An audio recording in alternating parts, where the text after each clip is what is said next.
আজকের ম্যাচে কি ঘটলো একটু বলবেন? যখন অ্যাটলেটিকো মাদ্রিদ মিনিটের শুরুতেই গোলের ঝড় বয়ে দিল, বার্সেলোনা উত্তর দেবে এক চরম রোলার কোস্টারে। এই ম্যাচে পেদ্রি ও লামিনে ইয়ামালের জাদু ছিল সামনে, কিন্তু ফেরান তোরেস দুই সুবর্ণ সুযোগ হারানোর নাটকীয় দৃশ্য তৈরি করে। চলুন বিশ্লেষণ করি সেই রোমাঞ্চকর কোপা দেল রে সেমিফাইনালের গল্পটি। ম্যাচের শুরুতে অ্যাটলেটিকো মাদ্রিদ বয়ে দিল আক্রমণের ঝড়। মাত্র 1 মিনিটে অ্যান্টনি গ্রিজম্যানের ক্রস থেকে হুলিয়ান আলভারেজ গোল করে ওপেনিংয়ের আনন্দ শুরু করে দিল।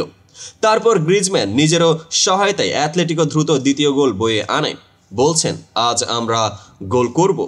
তবে বার্সেলোনা থেমে ছিল না। ফেরান তোরেস এর এক সুযোগ ছিল মিস, কিন্তু পেদ্রি মাঠে এলে যেন নতুন জীবন ঢেলে দিল।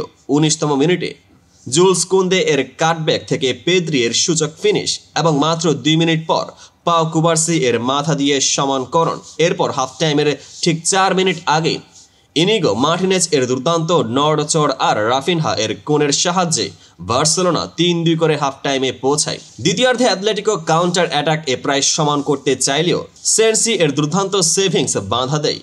কিন্তু মুহূর্তের মোড় বদলে যায় যখন 74তম মিনিটে 17 বছর বয়সী লামিনে ইয়ামাল অ্যাটলেটিকোর প্রতিরক্ষাকে চকচক করিয়ে সাবস্টিটিউট রবার্ট লেভানডস্কিকে গোলের জন্য প্রস্তুত করে। তারপর দ্বিতীয়ার্ধের স্টপেজ টাইমে অ্যাটলেটিকো আবার ফিরে আসে, যখন আলেকজান্ডার সরলথ অফসাইডে থাকারও বিরোধিতা করে শেষ মুহূর্তে এক গোল করে ম্যাচকে এক রোলার কোস্টারে পরিণত করে। আসুন দেখি মাঠে কৌশলগত পরিকল্পনা কিভাবে ম্যাচের চিত্র নির্ধারণ করল অ্যাটলেটিকো মাদ্রিদ। প্রথম মিনিট থেকেই তারা ছিল দ্রুত ও আক্রমণাত্মক। অ্যান্টনি গ্রিজম্যান ও হুলিয়ান আলভারেজ এর যৌথ খেলা অ্যাটলেটিকোকে সূচনায় এগিয়ে নিয়ে গেল। তাদের কাউন্টার অ্যাটাক ছিল দ্রুত, আগুন লাগানো, কিন্তু মাঝে মাঝে গোলকিপার সেন্সি এর সেভিংস ছিল স্মরণীয়। বার্সেলোনা হঠাৎ অ্যাটলেটিকো এর জোরের মোকাবেলায় বার্সেলোনা তাদের সৃজনশীলতা ও মাঠের নিয়ন্ত্রণ ফিরিয়ে আনতে শুরু করে। পেদ্রির প্রভাব স্পষ্ট ছিল। মাঝারি মাঠে বলের চালাকি, সুন্দর পাস ও চরম ফিনিশিং। তবে ফেরান তোরেস এর পক্ষ থেকে 2 সুবর্ণ সুযোগ হারানো যেন একটি বড় প্রশ্ন চিহ্ন রেখে যায়। হ্যান্সি ফ্লিকের পরিকল্পনা ছিল স্পষ্ট, ডিফেন্সিভে চাপ দিয়ে অ্যাটলেটিকো এর দ্রুত আক্রমণ ঠেকানো, কিন্তু মাঝে মাঝে মিডফিল্ড এর সমন্বয় আর দ্রুত পরিবর্তনের অভাব দুঃখজনক। এবার আসি মূল খেলোয়াড়দের পারফরমেন্স। পেদ্রি 10-এ 9। বার্সেলোনার মাঝামাঝি মাঠের জাদুকর। তিনি প্রতিপক্ষের ডিফেন্স ভেঙে দিয়ে বারবার গোলের পথ প্রশস্ত করেন। রাফিনহা 10-এ 8। তার ক্রস আর কোণ থেকে পাওয়া 2 অসাধারণ অ্যাসিস্ট অ্যাটলেটিকোর প্রতিরোধ ভেঙে দেয়। Lamine Yamal 10-এ 8।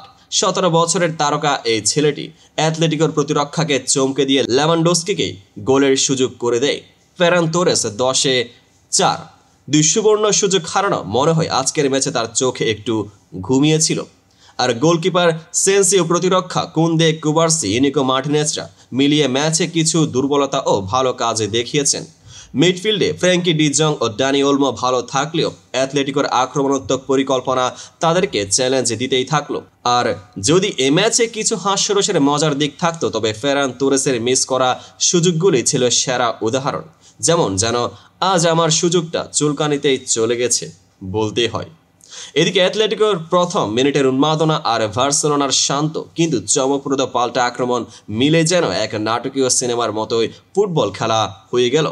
মাঠের প্রতিটি মুহূর্তে ছিল উত্তেজনা, কৌশলের টানা পোড়েন ও অনাকাঙ্ক্ষিত মোড়, যা দর্শকদের মনে করবে এটাই হলো ফুটবলের আসল রোমাঞ্চ।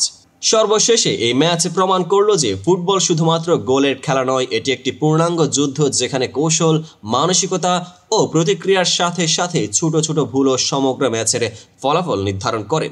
বার্সেলোনা ও অ্যাটলেটিকো উভয় এই রোলার কোস্টার ম্যাচে নিজেদের সেরা খেলাটি দেখানোর চেষ্টা করেছে, এবং এই নাটকীয় সমন্বয় তাদেরকে পরবর্তী রাউন্ডের জন্য আরও প্রস্তুত করে তুলেছে। এখন উভয় দলে মাদ্রিদের অনুষ্ঠিত হবে রিটার্ন লেগে, যেখানে আরও নতুন কৌশল, উত্তেজনা ও নাটকীয়তা আমাদের অপেক্ষা করছে। দর্শকবৃন্দ, আপনারা কিভাবে এই ম্যাচটি দেখলেন? পেদ্রির জাদু, ইয়ামালের ঝড়, নাকি ফেরান তোরেসের মিস করা সুবর্ণ সুযোগ নিয়ে আপনার কি মত? নিজের কমেন্টের সেকশনে আপনার মূল্যবান মতামত শেয়ার করুন। ভিডিওটি যদি ভালো লেগে থাকে তাহলে লাইক, শেয়ার ও সাবস্ক্রাইব করতে ভুলবেন না, কারণ আমরা নিয়ে আসবো আপনাদের সামনে প্রতিটি ফুটবল ম্যাচের নাটকীয় ও ইনডেপথ বিশ্লেষণ, যা আপনাদের ফুটবল প্রেমকে করবে আরও উজ্জীবিত।